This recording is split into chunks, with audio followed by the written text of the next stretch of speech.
This is Your Minimalist Malayali and welcome to our channel. ഇന്ന് നമ്മൾ discuss ചെയ്യുന്നത് നമ്മളുടെ ഒരു മാസത്തേക്ക് എങ്ങനെ ഗ്രോസറി പ്ലാൻ ചെയ്യാം എന്നുള്ളതും സാധനങ്ങൾ വാങ്ങിക്കുമ്പോൾ പലചരക്ക് സാധനങ്ങളും പച്ചക്കറി സാധനങ്ങളും വാങ്ങിക്കുമ്പോൾ എങ്ങനെ കൂടുതൽ പൈസ സേവ് ചെയ്യാം എന്നുള്ളതിനെക്കുറിച്ചാണ്. ചെയ്യേണ്ട ഒരു കാര്യം എന്ന് പറയുന്നത് നമ്മളുടെ വീട്ടിൽ എന്തൊക്കെ കാര്യങ്ങൾ ചിലവാകും. അതായത് ചില വീടുകളിൽ കുട്ടികൾക്ക് കടല ഇഷ്ടമുണ്ടാവില്ല, ചിലർക്ക് പയറായിരിക്കും ഇഷ്ടം. അപ്പോൾ നമ്മളുടെ വീട്ടിൽ നമ്മളുടെ കുട്ടികളും നമ്മുടെ കുടുംബത്തിലെ മറ്റു മെമ്പേഴ്സിനും ആവശ്യമായിട്ടുള്ള ഗ്രോസറിയുടെ ലിസ്റ്റ് ആദ്യം തന്നെ പ്രിപ്പയർ ചെയ്ത് വയ്ക്കുക. നിങ്ങൾക്കൊരു ലിസ്റ്റുള്ള ഒരു പുസ്തകം എടുത്തിട്ട് നിങ്ങളുടെ ഫാമിലിക്ക് ആവശ്യമായിട്ടുള്ള സാധനങ്ങൾ ഒരു മാസത്തേക്ക് എത്ര സാധനങ്ങൾ എന്തൊക്കെ സാധനങ്ങൾ ആവശ്യമായിട്ടുള്ളതാണ് എന്നുള്ളൊരു ലിസ്റ്റ് ഓൾറെഡി നിങ്ങളുടെ കയ്യിലുണ്ട് എങ്കിൽ നമുക്ക് അത് നോക്കി എല്ലാ മാസവും നമ്മളുടെ കയ്യിൽ ബാലൻസ് ഉള്ളത് മിച്ചമുള്ളത് കഴിച്ചിട്ട് ബാക്കി സാധനങ്ങൾ നമുക്ക് ലിസ്റ്റ് പ്രിപ്പയർ ചെയ്യാനായിട്ട് വളരെ എളുപ്പമായിരിക്കും.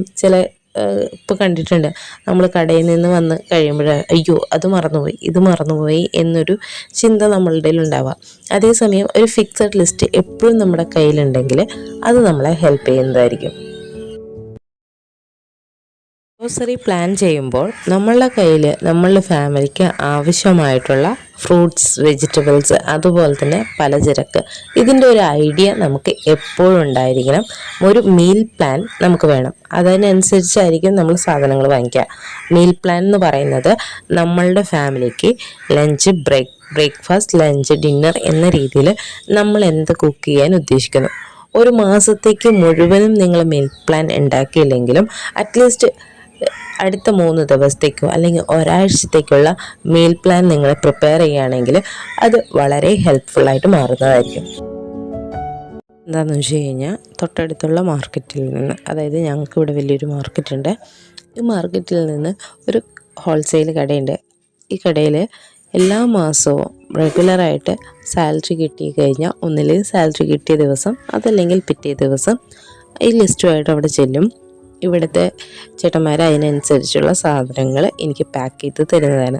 നമ്മൾ എപ്പോഴും ഇതുപോലെയുള്ള ഹോൾസെയിൽ കടകളെ ആശ്രയിക്കുമ്പോൾ നമുക്ക് ഒരുവിധം സാധനങ്ങളൊക്കെ നല്ല അത്യാവശ്യം ക്വാളിറ്റിയുള്ള സാധനങ്ങൾ തന്നെ നല്ല റേറ്റിൽ ലഭിക്കാനായിട്ട് ഹെൽപ്ഫുള്ളായിരിക്കും. ഇനി നമ്മൾ ശ്രദ്ധിക്കേണ്ട കാര്യങ്ങൾ, നമ്മൾ കൊണ്ടുവന്ന സാധനങ്ങൾ അത് പ്രോപ്പറായിട്ട് അറേഞ്ച് ചെയ്യുക എന്നുള്ളതാണ്. അതായത് നമ്മളുടെ വീട്ടിൽ നമ്മൾ ഈ സാധനങ്ങൾ കൊണ്ടുവരുന്നതിന് മുൻപ് തന്നെ ഏതൊക്കെ പാത്രത്തിൽ എന്തൊക്കെ സാധനങ്ങൾ ബാക്കിയുണ്ട് എന്ന് മനസ്സിലാക്കി അത് മാറ്റി വയ്ക്കാവുന്നതാണ്. അല്ലെങ്കിൽ ചെറിയൊരു പാത്രത്തിലേക്ക് മാറ്റി കുപ്പി കഴുകി വയ്ക്കാമെങ്കിൽ അത് വളരെ നല്ലതായിരിക്കും. അതിനുശേഷം നിങ്ങളുടെ ഇപ്പോൾ കൊണ്ടുവന്നിരിക്കുന്ന സാധനങ്ങൾ അൺലോക്ക് ചെയ്യാം. നിങ്ങൾ ആദ്യം തന്നെ ചെയ്യേണ്ടത് നിങ്ങൾ കൊടുത്ത ലിസ്റ്റ് അനുസരിച്ചുള്ള സാധനങ്ങൾ വീട്ടിലെത്തിയപ്പോൾ ഉണ്ടോ എന്നുള്ളത് ആദ്യമേ ചെക്ക് ചെയ്യുക എന്നുള്ളതാണ്.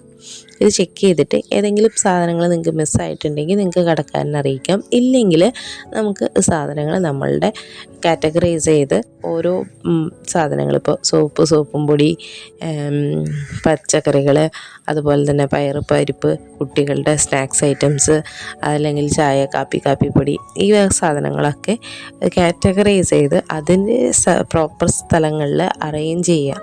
കാരണം നമുക്ക് എല്ലാത്തിനും എല്ലാ സ്ഥലങ്ങളും എല്ലാ സാധനത്തിനും അതിൻ്റേതായ ഒരു ബോക്സ്, അതിൻ്റേതായ ഒരു പ്ലേസ് ഉണ്ടെങ്കിൽ ഇത് കുറച്ചും കൂടി കൂടുതൽ നല്ല രീതിയിൽ യൂട്ടിലൈസ് ചെയ്യാനായിട്ട് ഇതാവും. അല്ലെങ്കിൽ എന്തുണ്ടാവുക, പല സാധനങ്ങളും നമ്മളുടെ കണ്ണിൽ പെടില്ല.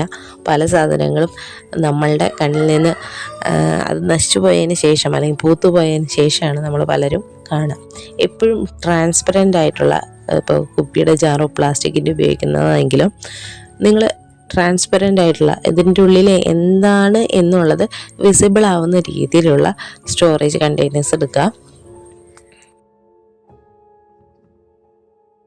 സാധനങ്ങൾ ഒരുമിച്ച് വാങ്ങിക്കുമ്പോൾ നമുക്കുണ്ടാകുന്ന ഗുണം എന്താണെന്ന് വെച്ച് കഴിഞ്ഞാൽ നമ്മൾ ചെറിയ കടകളിൽ നിന്ന് ആവശ്യമുള്ളപ്പോൾ മാത്രം ഇന്ന സാധനങ്ങൾ വാങ്ങിക്കുമ്പോൾ അവിടെ നമുക്ക് അവർ ചെറിയ ലാഭം എന്ന രീതിയിൽ നമ്മളുടെ കയ്യിൽ നിന്ന് പോകുന്ന പണം ഒരു മാസത്തേക്ക് ടോട്ടൽ ചെയ്ത് നോക്കുമ്പോൾ ഒരു നല്ല ഹ്യൂജ് ഡിഫറൻസ് നമുക്ക് കണ്ടുപിടിക്കാൻ സാധിക്കും.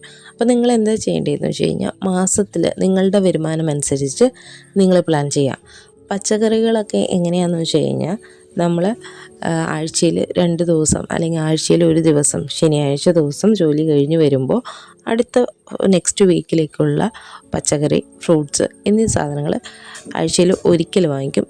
ബാക്കി പലചരക്ക് സാധനങ്ങളെല്ലാം നമ്മൾ മാസത്തിൽ 1 തവണ എന്ന രീതിയിലാണ് വാങ്ങിക്കാറ്. ഇതുവഴി നമുക്ക് ഇടയ്ക്കിടെ കടയിൽ പോകുന്നതോ, ഇപ്പോൾ ചിലപ്പോൾ നമ്മൾ ഫോർ എക്സാമ്പിൾ ഇപ്പോൾ പറയുകയാണ്, ഇപ്പോൾ ഒരു പഞ്ചസാര വാങ്ങിക്കാൻ മാത്രം കടയിൽ പോകുന്ന ഒരവസ്ഥ ഉണ്ടായിക്കഴിഞ്ഞാൽ ഈ പഞ്ചസാര മാത്രം എങ്ങനെയാണ് വാങ്ങിക്കണേ, അപ്പോൾ അവിടെ എന്തെങ്കിലും ഓഫറുകൾ കണ്ടു, അപ്പോൾ അതും കൂടി ചേർത്ത് വാങ്ങിച്ചു. അപ്പോൾ നമുക്ക് ആവശ്യമില്ലാത്ത സാധനമാണത്, പക്ഷെ അതും കൂടി നമ്മളുടെ ഫാമിലിയിലേക്ക് എത്തുക. അപ്പോൾ നമുക്ക് എന്താണോ വേണ്ടത് അത് മാത്രം വാങ്ങിക്കാനായിട്ട് പോകാനായിട്ടുള്ള ഒരു മൈൻഡ് സെറ്റ് ഉണ്ടാക്കുക. അല്ലെങ്കിൽ ഇങ്ങനെ ഒരുമിച്ച് ആവശ്യമുള്ള സാധനങ്ങൾ, ഒരുപാട് സാധനങ്ങൾ വാങ്ങിയിട്ട് നമുക്ക് ആവശ്യമില്ലാതെ നശിപ്പിച്ച് കളയുന്നതിനേക്കാളും നല്ലത് നമ്മളുടെ ലിസ്റ്റ് അനുസരിച്ച് അതല്ലാതെ വേറൊരു സാധനം വാങ്ങിക്കില്ല എന്ന് മനസ്സിലാക്കുക. മിനിമലിസ്റ്റ് ലൈഫ് സ്റ്റൈലിൽ എന്നെ ഏറ്റവും ഹെൽപ്പ് ചെയ്തിട്ടുള്ള ഒരു മെത്തേഡ് എന്ന് പറയുന്നത് ലിസ്റ്റ് പ്രിപ്പയർ ചെയ്ത് ആ ലിസ്റ്റിനനുസരിച്ച് മാത്രമുള്ള സാധനങ്ങൾ വീട്ടിലേക്ക് എത്തിക്കുന്നതാണ്.